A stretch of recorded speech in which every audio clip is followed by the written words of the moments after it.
योगेन चित्तस्य पदेन वाचां मलं शरीरस्य च वैद्यकेन योपाकरोत्तं प्रवरं मुनीनां पतञ्जलिं प्राञ्जलिमानतोऽस्मि। लये सम्बोधयेच्चित्तं विक्षिप्तं शमयेत् पुनः सकाशायं विजानीयात् समप्राप्तं न चालयेत्. Om. So in our last week's class we were studying the 41st sutra, number 41 of the first chapter, and then here is what we were taught by the sage. When our mind chitta vritti, it achieves kshina vritti. When the chitta becomes, its vrittis become weakened or kshina vritti. So what is kshina vritti? Kshina vritti is characterized by purity and transparency. So first condition about kshina vritti is purity and transparency of the chitta. And purity and transparency means it is free from rajas and tamas. So then only it can become transparent. Then how do we know that it has achieved this state? It is when we discover that we have attained complete ekagrata, full focus, one-pointed focus. Eka agrata. Eka means one, agra means point. So ekagrata means one-pointed focus has been achieved. Tanmayata, tat means that entity, maya means becoming one with it. So tanmayata and ekagrata of the perceptible object. So many operative clauses are there. There must be an object, and that object must become perceptible. And about that object we have got to have a observation or a relationship, and that relationship must be pure. And then all the tamas and rajas should be dissolved, and whatever state of the mind, the chitta vritti is there, and that chitta vritti is a kshina vritti.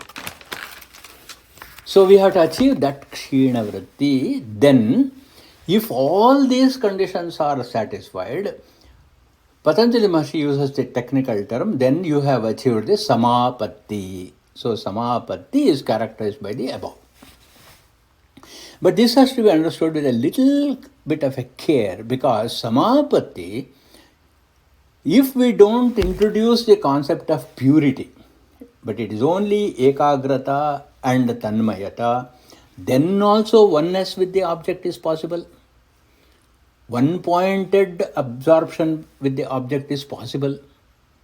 But if rajas and tamas are there, chitta vritti nirodha has not taken place, and the kshina vritti has not taken place, and the samapatti is actually tainted.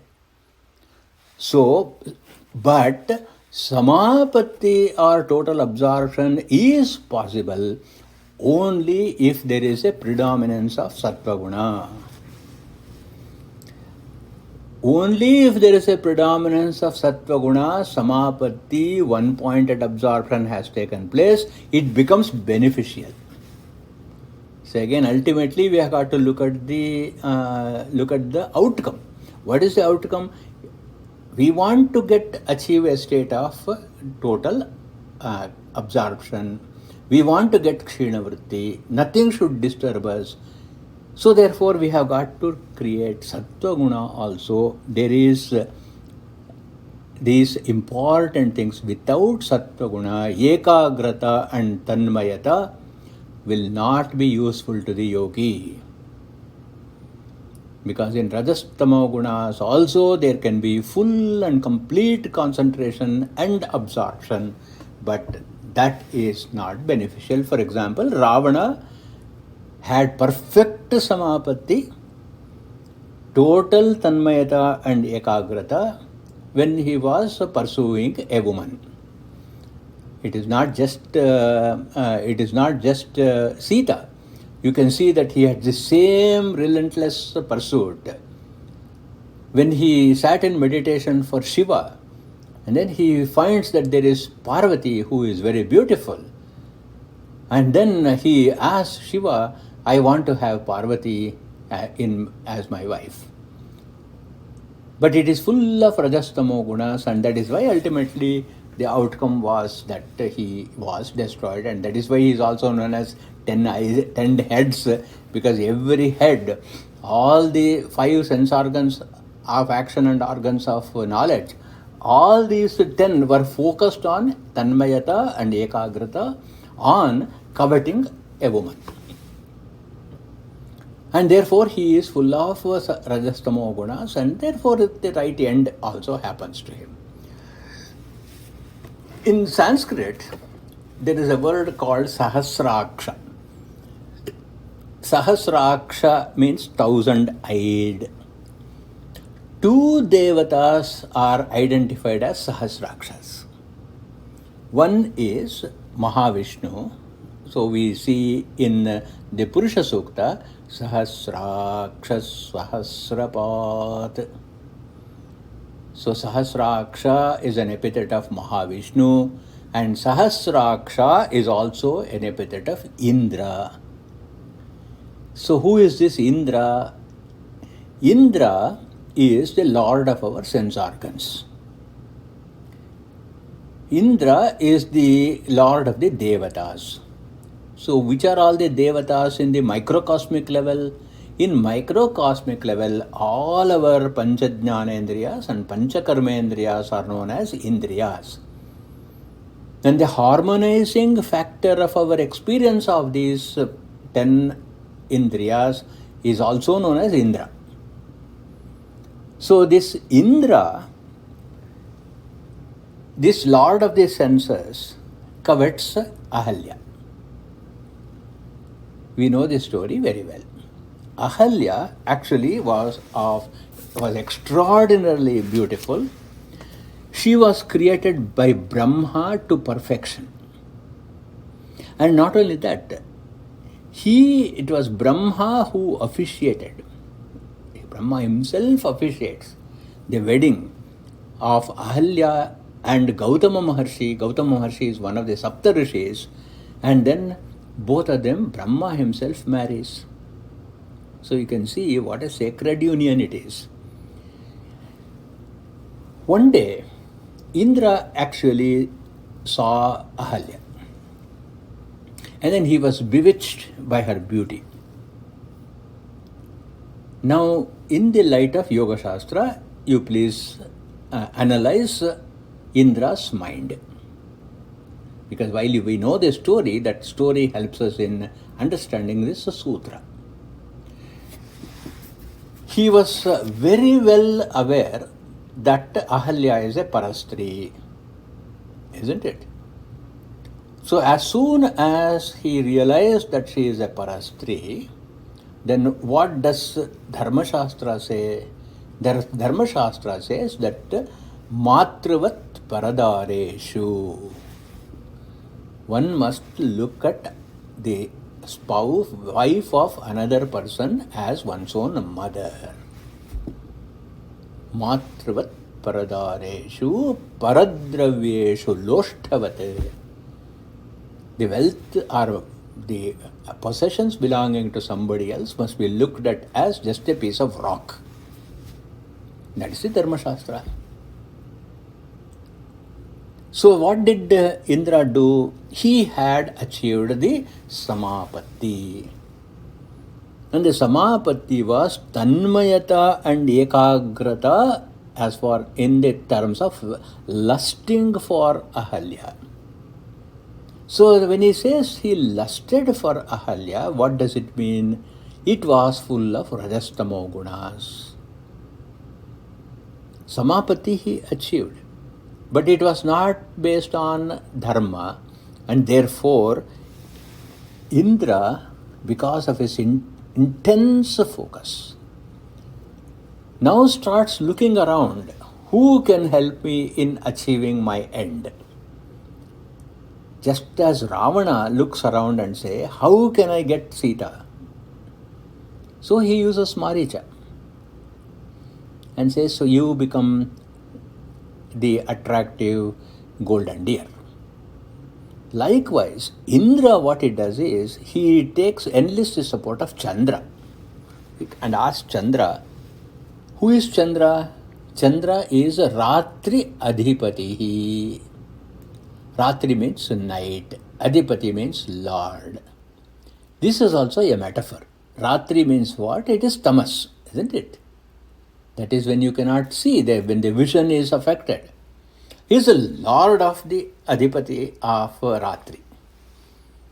Then this Ratri Adhipati Chandra, he says, and then he asks his help. I want to actually have a relationship with Ahalya, please help me. And what Chandra does is, he turns himself into a cock and then he starts crowing in the middle of the night.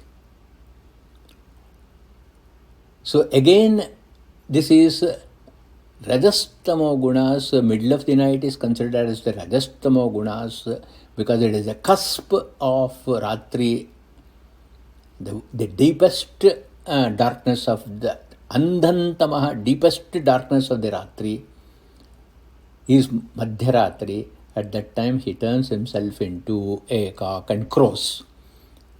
And hearing this, Gautama Maharshi thinks that the daybreak is nearby and he gets up and goes out of the hermitage to do his morning oblations. Rest of the story you know. On the return, Gautama understood what had happened and not only he curses Ahalya, but he also curses Indra. Indra looked at Ahalya even though he knew that it is a parastri. And Ahalya had an affair with Indra knowing very well that he is not her husband.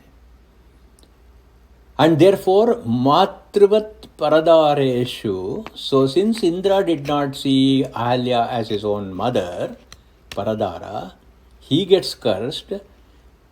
Since she was an object of Indra's lust, she becomes a rock, Paradravyani, Loštavate. Lošta means rock. So he turns her into rock. Now you can see how Dharma Shastra and the epic story is connected.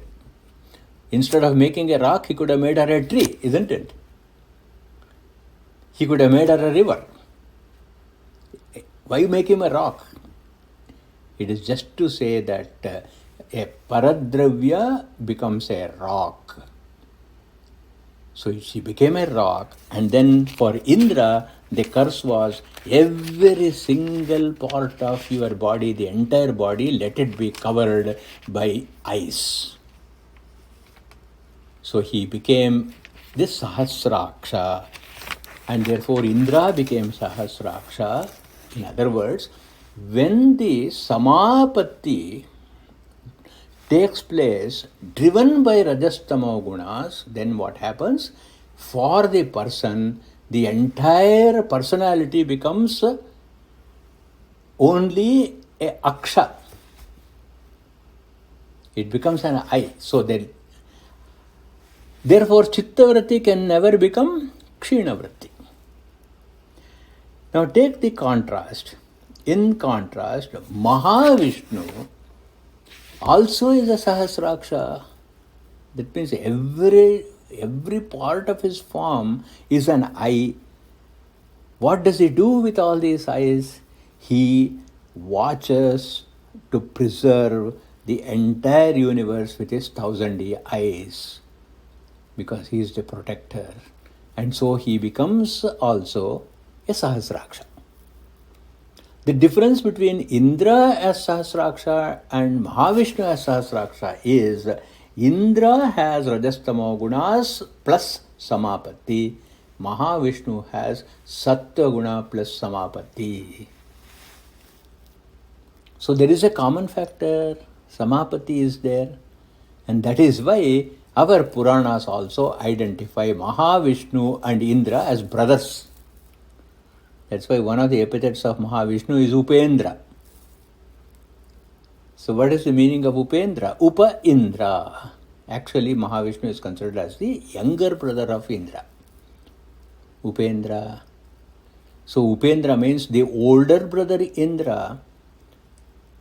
A part of his characteristic is dropped by the younger brother. Both of them have got Samapatti, and Upendra drops off Rajastama gunas and maintains Sattva guna. This is the difference between the Kshina Vritti with Rajastama gunas and without Rajastama gunas. So that is why this sutra is a very, very critical sutra of this chapter, on which a lot of contemplation is based upon. Practice also. This is also giving us a clue, an anticipation of how to do sadhana. Tanmayata and then ekagrata cannot be given up, but constantly we must check if this tanmayata and ekagrata gets corrupted by rajastamo gunas. That metric we have to develop. So in the following 5 sutras, 42, 43, 44, 45, 46, in these 5 sutras, Patanjali Maharshi discusses what can be called as a contemplative poise. A contemplative poise, that is a path to samadhi, is considered in the following 5 sutras. The words are very difficult to understand, but the concept is not very difficult to understand. So let us look at how he develops the theory. Tatra shabda artha jnana vikalpaihi sankirna savitarka samapattihi. So let us take an example for understanding this sutra. Suppose I say the word cow.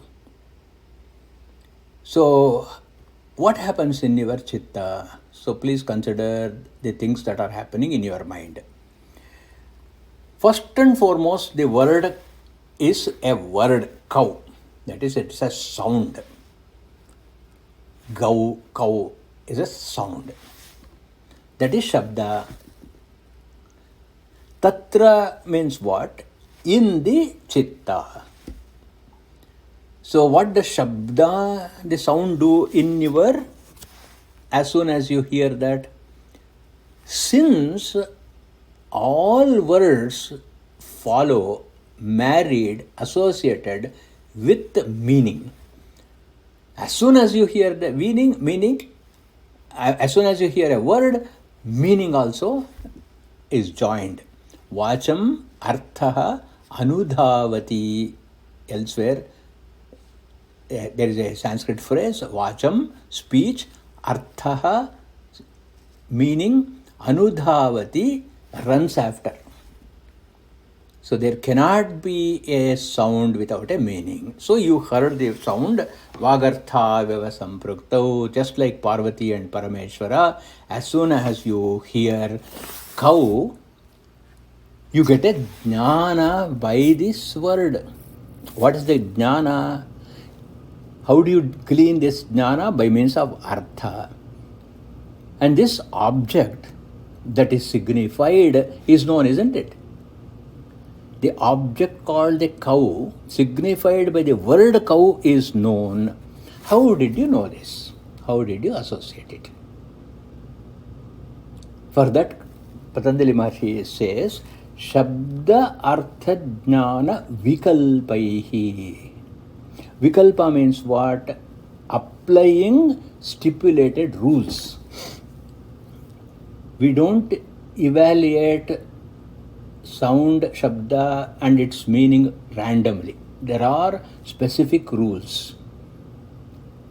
We apply that rules only. When we say Nagendra, there is the shabda, and the artha is unmistakable. because that word is associated with a form. How did you do that? By means of applying rules. What are the rules?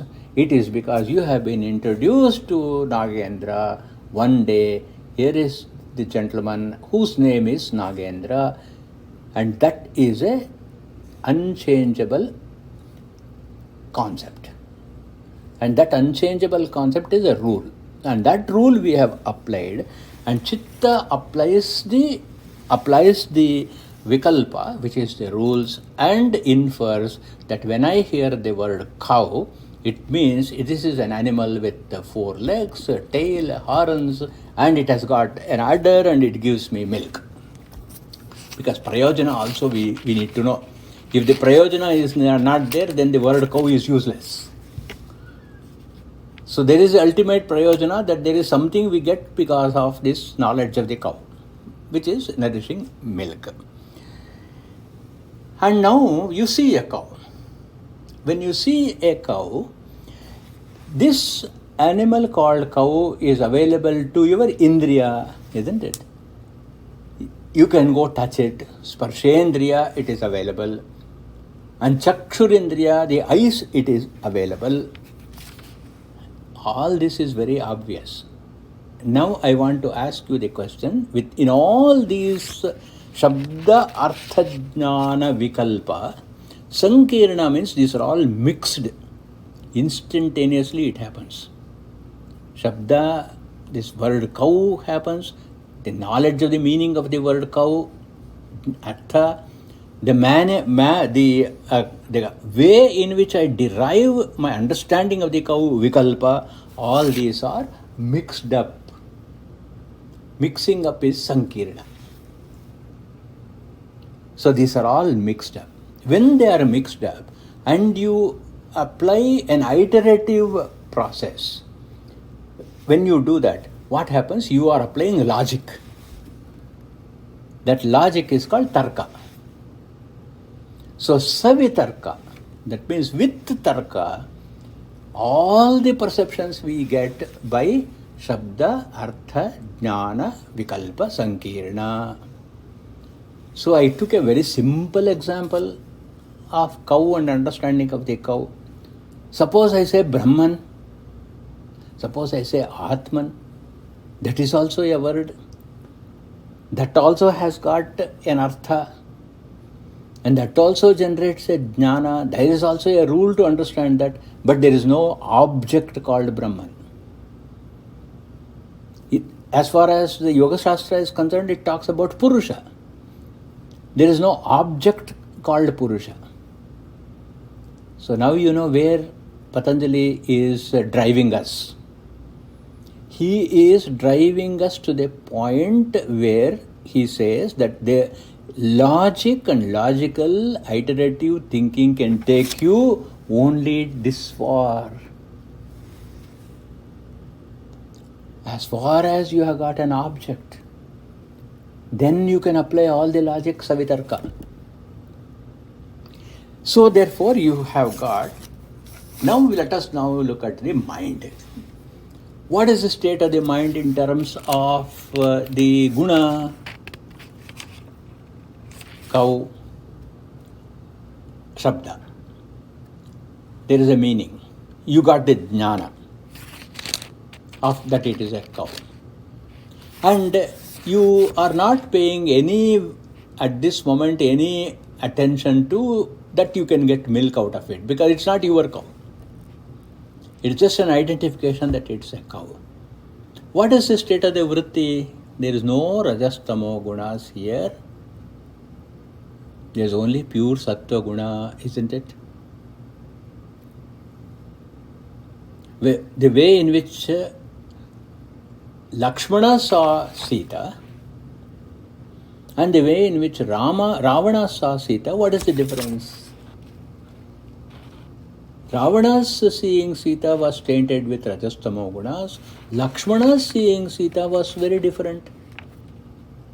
Very well known incidents, that is in Rishyamukha Parvata, when they come and then Sita is already abducted and they find a bunch of of ornaments, which Sugriva says somebody who was flying in the air dropped these ornaments. Is it possible that this belongs to Sita? And then Rama is so overwhelmed by the grief of the loss of his wife, he cannot think. He just tells Lakshmana, you go see what it is. Then he sorts through all these ornaments and he says, Naham janami keyure, Naham janami kundale, Nupure tvabhijanami, Nityam padabhivandanat. Naham janami keyure. Keyura is the ornament you wear, a woman wears on her shoulder. Naham janami kundale. I do not know the eardrops and earrings. Nupure tvabhijanami. I only know her bracelet. What is that? What do you call nupura? The one which you wear on your feet. Anklets. Anklets. Nupuretu abhijanami. How? Nityam padabhivandanat. Every day I looked at Mother Sita and prostrated before her. So here also there is Shabda, there is Artha. Shabda is there.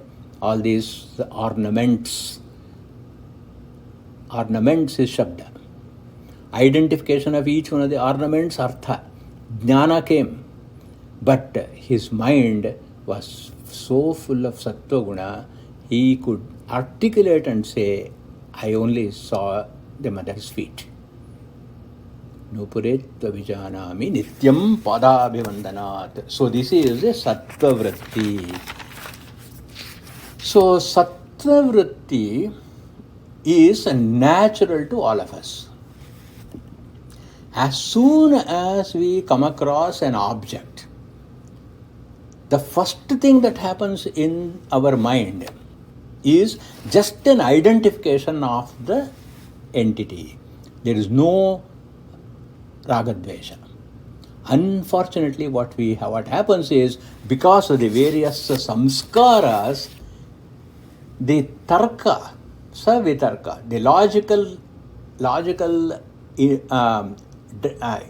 logical steps of the Shabda Artha Jnana does not stop of Samapatti, but it will also propel us towards Rajastama Gunas. That is the problem. But then if we are able to stop there, when we don't introduce the Rajastama Gunas, the Chitta gets absorbed in the object by Shabdartha Jnana. Suppose you say Narayana.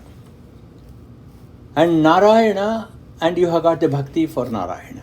As soon as you say you have got the bhakti for Narayana, if you ask, please give me this benefit, then Rajastama Gunas are introduced. Suppose you say, Yadyad bhavyam bhavatu bhagavan purva karma anurupam. Whatever is according to my purva karma, let that happen. But I want to have the bhakti in you. There is Sattva. And that is where we have to apply logic. That's what Patanjali Maharishi is saying. The knowledge, when savitarka, that is with all the logic, and it is also deliberately we control the nature of the mind to sattva vritti, then the knowledge becomes special knowledge. Vishesha jnana, or it will become vijnana. So first he is introducing how to apply logic and where to stop it. In sutra number 42. Now he proceeds to say, what is the next stage of the mind? Where can we take the mind in our deeper contemplation?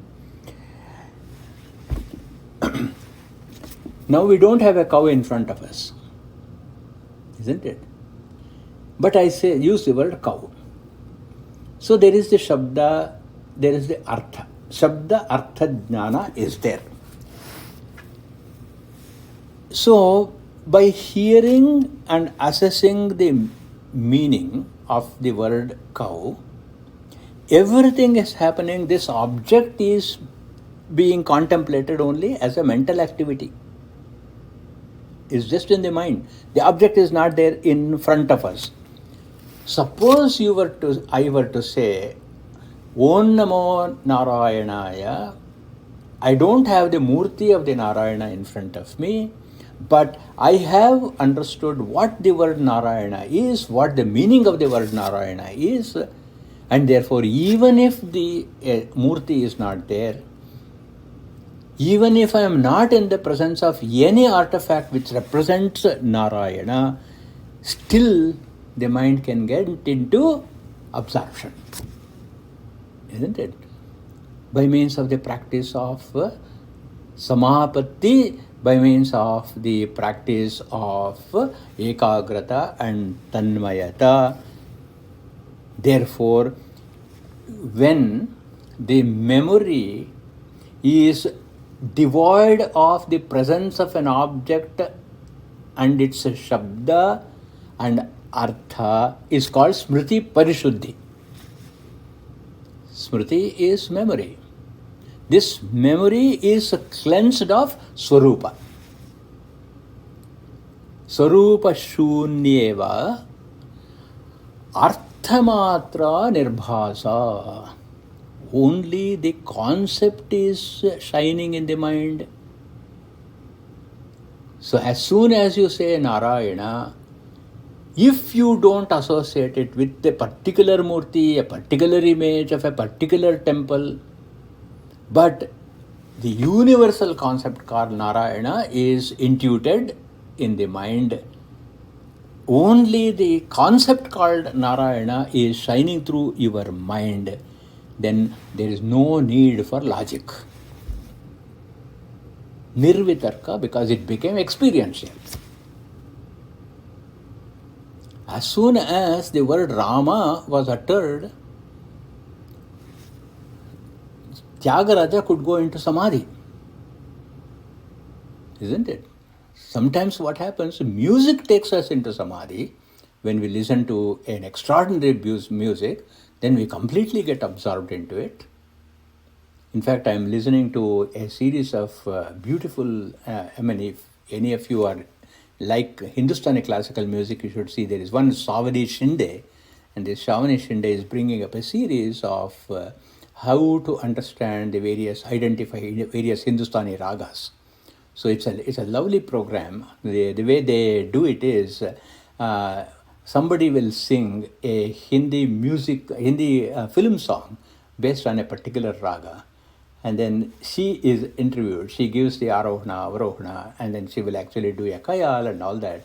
So that 15-20 minutes you are listening to that conversation, you are transported into a different world, into the world of such divine music. So there, at one point of time, what happens is even the raga name and the structure of the raga becomes irrelevant to you. You get absorbed in the melody of the presentation. So this is nirvitarka, because sarupa shunya, when you say that I am absorbed in this music, it becomes irrelevant what raga it is and what tala it is, isn't it? It is okay just to challenge our mind that I can identify the raga, but really it is not necessary. That is why Shastra says, Shishur vetti pashur vetti vetti ganarasam panihi. You go to a child and then play music. It does not stop and say what raga is this, is the arohana, avarohana, is it raga, did they misspecify a particular note? Shishu, a child, doesn't care, isn't it? So what is the samadhi that this child has got into this music? Nirvitarka samadhi. So the beauty is the logic should end. Logic should terminate in what? Samapatti should not terminate. That is, absorption should not terminate. Logic should terminate. Sattva-vritti should continue to exist. When this sattva-vritti and freedom from logic and mere experience remains, then such a samadhi where experience only shines through is called nirvitarka samadhi. So to explain that, this smriti parishuddhi should take place. Smriti is all the burden of word and meaning has to disappear. Some of us who have been studying the Taittiriya Upanishad, there is the mantra which says yato vacho nivartante aprapya manasa saha. Without the necessity for mind, where there is no necessity for the words, a person experiences Brahma Ananda. And that Brahmananda can happen only when this sutra is understood. Smriti Parishuddhi, Swarupa Shunya, Arthamatra Nirbhasa. Mind should be free from Rajastamo Gunas. Memory should not be burdened by word and meaning. And the form also, the particularity of a form called this cow, this Narayana Murti in Bharatiya Hindu temple, all those things should disappear. Only the experience of Narayana should come through, and then it becomes a nirvitarka samadhi. So arthamatra nirbhasa. So what did this sutra do to the subsequent thinking everywhere? If you carefully study these two sutras, you will see these two sutras formed the basis for what is now popularly called mindfulness. What is now they call as the living in the moment. These two catchy words are perfectly explained in these two sutras we have studied. So please note that Patanjali Maharshi's date is around 5th, 6th century BCE. Gautama Buddha was a junior contemporary to Patanjali. Then fast forward to our Western wisdom. Marcus Aurelius ruled Rome in 2nd century of the current era. Why I am talking about Marcus Aurelius? Marcus Aurelius was the strongest advocate in Western thought and an advocate of living in the present moment. If you, I'm sure many of you might have come across his book called The Meditations. Marcus Aurelius, small book. It's not a very big book. You can read in about an hour and a half. So Marcus Aurelius' Meditations is a beautiful commentary on these two sutras. We can read into those lines. All conditionings of the past are overcome when we are in nirvitarka samadhi. And then all the fears and anxieties of the future are gone in nirvitarka samadhi. Because what is this? What is the standard that we set for nirvitarka samadhi? Sattva guna, no logic, dropping off shabda and artha, giving up swarupa. Necessary and sufficient condition for achieving nirvitarka samadhi. So where is the past? Where is the worry of the past? Where is the sorrow and triumphs of the past? Where is the fear and anxiety of the future? This is the nirvichara samadhi. So what is vichara? Vichara means I am thinking about the past, analyzing, evaluating the past, expecting and planning and ordering for the future. It doesn't mean we should not plan. As far as the objective world is concerned, we plan. What about the subjective world? What about the Atman? What about the self? What about the relationship with Ishvara? No need to plan because it is swataha siddha. It is immediately obvious. So this nirvichara samadhi, so let us take this example of looking at the Venkatesha Murti. You go to the temple, you sit in front of Lord Venkatesha, and when you sit in the front of Lord Venkatesha, first thing what is it we do? A true bhakta cuts off all the noises and distractions around us. You go sit in the front of the Murti, whoever comes, whoever is there, whatever noises are going there all around us. In Savitarka Samadhi, you have to cut off everything. Shabda, Artha, all of that has to be cut off, then Rajastama Gunas will be dissolved. Then you would have achieved Kshina Vritti. Because whoever comes is not going to create any response in you, either like or dislike.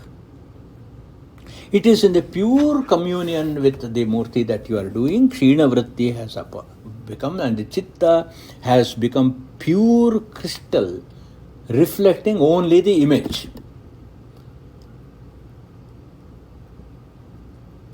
Abhijata Maneriva, like the perfectly polished crystal, only the Venkatesha Murti is shown.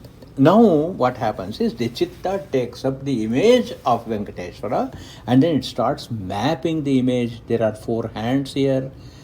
Shankachakra Gadahasta is there. Gada Padma is there in the 4 hands. In this state, what has happened to the Chitta? It is Sankirna. Sankirna means mixed up. What is the mixing up here? Name called Venkateswara, the form which has got a 4-handed deity. Shabda, Artha, Jnana, Sankirna took place. That's why please keep these sutras in front of you, then you can experience what is happening in the mind. This is sutra number 42, which is Savitarka Samadhi. So you are still absorbed in Lord Venkateswara, but mixed with the concept of name and form. So, therefore what happens? Now you look at the Murti as a worshipful object. You stop looking at this object, it is only a mere stone. It was sculpted at some point of time by a human being. And it was transported here and they have placed it here. And after all, it is a stone. How can there be divinity in that? All those impurities are all purified, isn't it? All this is true. It is a piece of stone. It is true that it was sculpted by a human being. In fact, sometimes if the image is 6, 7, 8, 10 feet long, the sculptor would have sat on top of the stone, isn't it? Imagine if he has to perfectly sculpt a beautiful eye of Venkateswara, that person will be sitting on the chest of the image. Is that not sacrilege? Do you think like that? Why is it you are not thinking like that? It is because your mind is in sattva vritti, isn't it? And therefore, the grahya vastu, that means the object which has got to be perceived, is not a mere stone. It is Venkateswara. Now you understand how we suspend logic. Therefore it becomes a nirvitarka Savitarka Samadhi. While it is all the above is true, the mind gets cleansed. It is purified from all these conditionings saying that, oh, it is only a stone, oh, it has been not perfectly sculpted. All those things are over. Before installation, you have inspected it. It's only when it is perfect the installation has taken place. So the grahya vastu is perceived as a sukshma vastu, as a subtle object. So the transition from a gross objectification of a stone sculpted in a vikalpa, that means in a set to rules, vikalpa is set to rules, in a set to rules to make it a Venkatesha Murti, has become a sukshma vastu, where you stop seeing it as a stone image, you start looking at it as a Venkateswara. So now, what happened at this point? All the hundreds of doubts and then questions, everything got resolved. Now please use this as a tool which will remove the Shabda Artha Jnana of the Vastu of everything in the past. This is where we must do tapas. When that happens, that is how we handle disappointments and worry, regret and grief. Now you consider Sukshma Vastu. Bhagavan Buddha, Patanjali Maharshi, Adi Shankara, Sthula Vastu, their body is not here, isn't it? But the Sukshma personality of all of them are ever present. Why? Because as soon as you say Bhagavan Buddha, as soon as you say Adi Shankara, then you are not looking for an object. This is why Krishna says in the 16th chapter, Asha pasha shataihi baddhaha kamakrodha parayanaha ihante kamabhogartham. When the past, all the past experiences of sukha is objectified and experienced today, then what happens? Kamakrodha arises, and I want to get the same thing in the future. And therefore dukkha is readily there. In fact, Patanjali Maharshi himself he says, Sarvameva dukkham vivekinaha. It is because of this Savitarka Samadhi devoid of not having Sattva Vritti predominant. So therefore, memory of past sufferings, because of this nirvichara samadhi, then what happens? The bondage is cut off. Therefore, it is living in the moment. This is what you will see in Marcus Aurelius' writings, you will see in Bhagavan Buddha's contemplation of Pratitya Samutpada, the dependent doctrine of dependent origination. All of that are stemming out of these two beautiful sutras. That is why I am spending so much time on that, because it's not, these two sutras are a bit difficult to process practically. So therefore, it begs of Swarupa Shunya, that means it must be devoid of any form. What does it mean? It means a steadfast commitment to virtue and mindfulness. Only when the combination of virtue and mindfulness is there, we can remain in the present. Not otherwise. So I mentioned Marcus Aurelius. Marcus Aurelius was actually known as the last of the 5 good emperors of Rome. That's why we also see quite a lot In our scripture also, Janaka, Ajatashatru being glorified in the Upanishads. Sri Rama glorified in the Upanishads. And Marcus Aurelius was actually a historical figure. And you know who gave him the title? Who identified these five great kings? It was by no less the most cynical of all, Niccolo Machiavelli.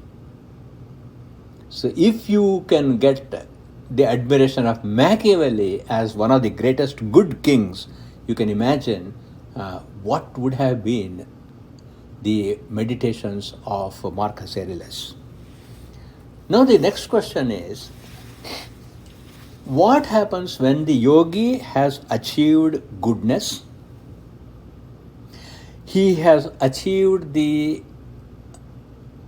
Swarupa Shunya Artha Jnana. Artha Jnana is the full knowledge of the meaning, which is not dependent on any form. Swarupa Shunya.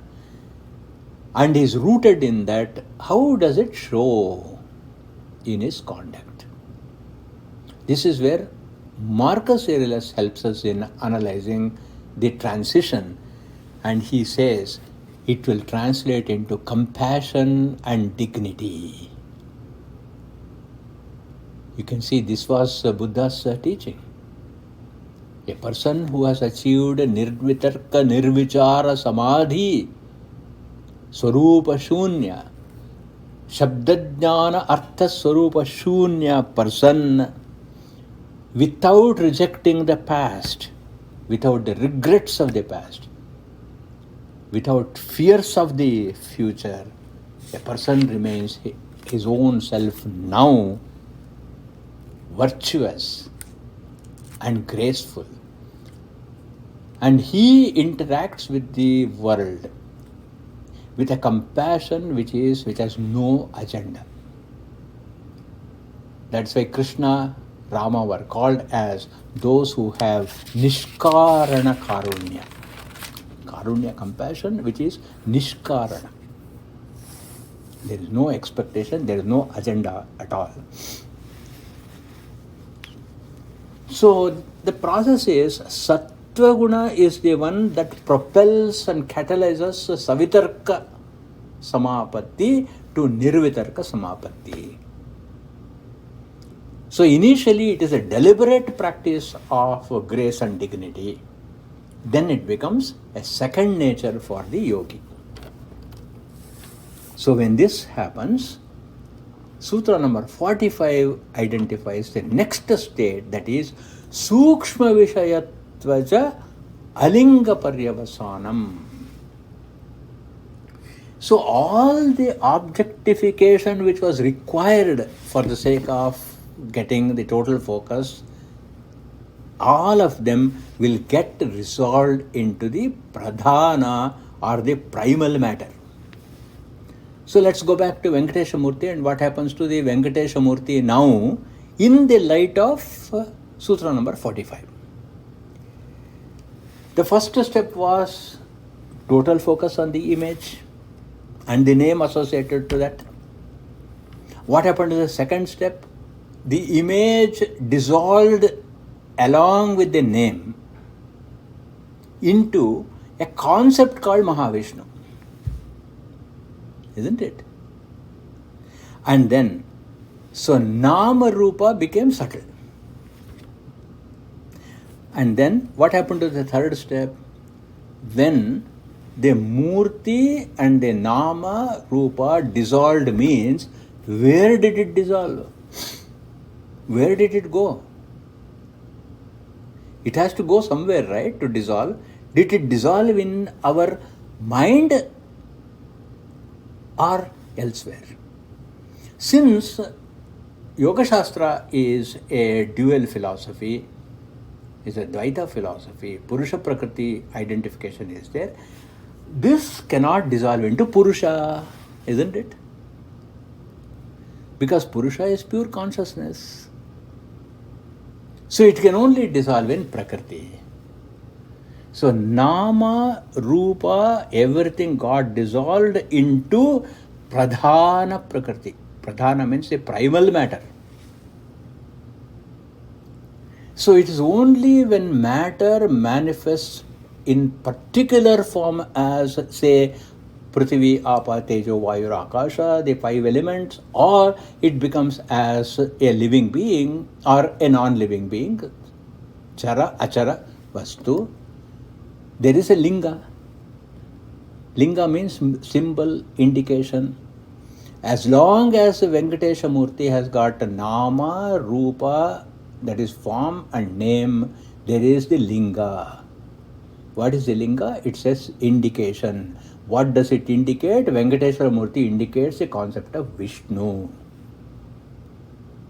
How can this image called Venkateswara, which is none other than Vishnu, that is why Vishnu's form, as we know, Venkateswara's form, as we know, are one-to-one mapped. So Venkateswara dissolved into Vishnu, Nama called Vishnu, Rupa called the four-handed Devata, got merged into the Pradhana Prakriti, indistinguishable as a Nama Rupa. So in 45, Patanjali Maharshi says, Sukshma Vishaya, that is a subtle appreciation of Venkateshwara, has Paryavasanam ended as Alingaha, having no mark. This is a little intense, but its logic is not very difficult. So what was Savitarka Samadhi, for which the basis was Shabda Rupa Artha? And Shabda Rupa Artha disappeared in Nirvitarka. But still the experience of the particularity was present. Now from that particularity that Venkateshwara is to be identified in these marks or linga is also gone in the next step when this subtle Sukshma Vishaya, this subtle contemplation becomes highly subtle and it dissolves into Prakriti. But then that there is a concept called Venkateshwara Murti, worshipful, will remain in the Chitta. And therefore, number 46 says, Ta eva sabija samadhi. Even though in our contemplation and meditation, we have merged the name form of Venkateshwara Murti into the primal matter, still it is in seed form in the mind, which can sprout at any time. So he calls it as Sabija Samadhi. So at this point, let us slightly stop and look back of what we have studied. There are 6 samapattis or 6 kinds of transformation of thought has been identified by the sage. All these are functions of the brain. It's purely cerebral. If Patanjali was satisfied by achieving this Sabija Samadhi, he would have ended this chapter, isn't it? Why is it he is not ending this chapter and takes us to Nirbija Samadhi? It is because he wants to completely take charge of every transformation of thought and possible transformation of thought in future. So therefore, Samapatti, Samapatti, Samapatti is continuously used in these 3 sutras because there continue to be transformation of thought and indicating that all these are functions of the brain. Savitarka Samadhi with analysis. Savitarka Samadhi whether it is with gunas or without gunas, still it is a cerebral activity.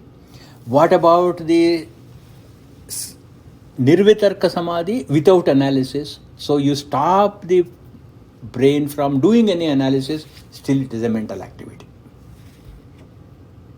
Then you start investigating about a thing just as we did. All these investigations and examination, savichara, and then you give up this vichara also, absence of nirvichara, that's also a cerebral activity. So, number one, savitarka. Number two, nirvitarka. Number three, savichara. Number four, nirvichara.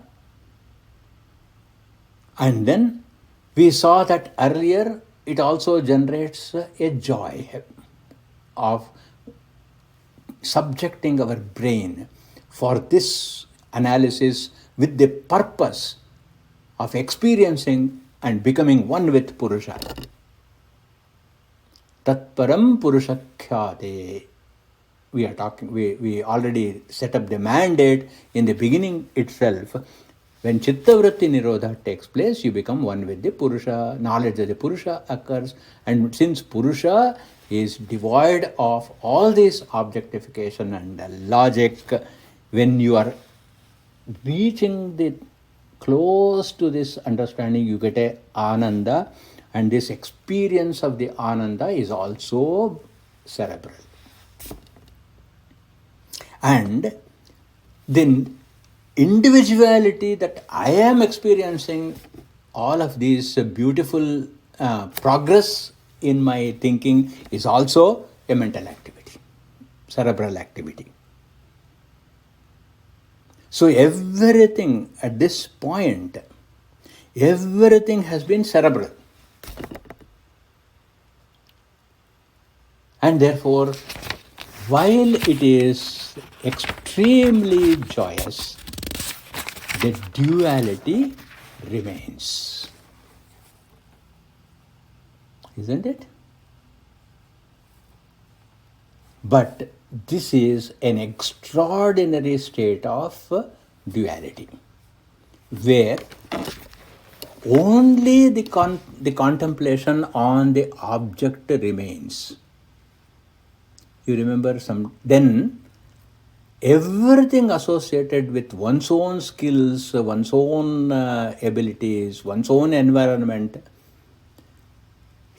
one's own happiness and sorrows, past and future, everything dissolves into one concept. Ekatattva abhyasa is also this. When ekatattva abhyasa happens, what does a yogi, how does a yogi think, and what does a yogi say?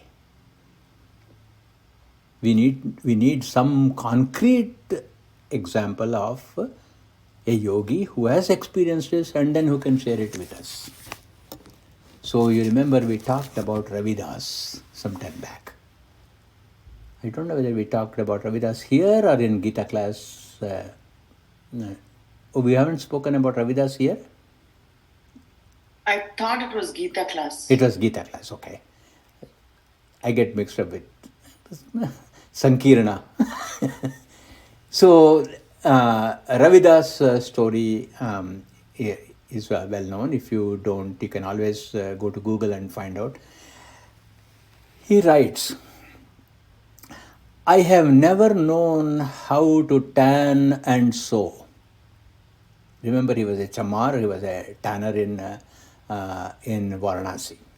Beautiful biography of Ravidas is there on the internet also, and then you can also see his compositions. I have never known how to tan or sew, though people come to me for shoes. Because what do people look at him? As a chamar who can repair or make shoes. How does he look at himself? I don't know how to sew.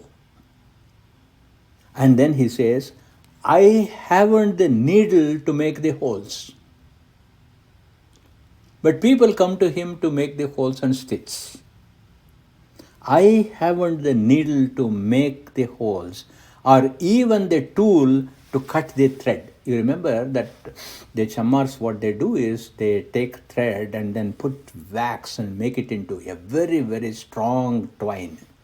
You cannot cut it with your bare hands. They need a very sharp chisel-like substance to cut it. I'm sure you would have seen this when you go to a chammar to get your footwear fixed. Others stitch and knot and tie themselves in knots.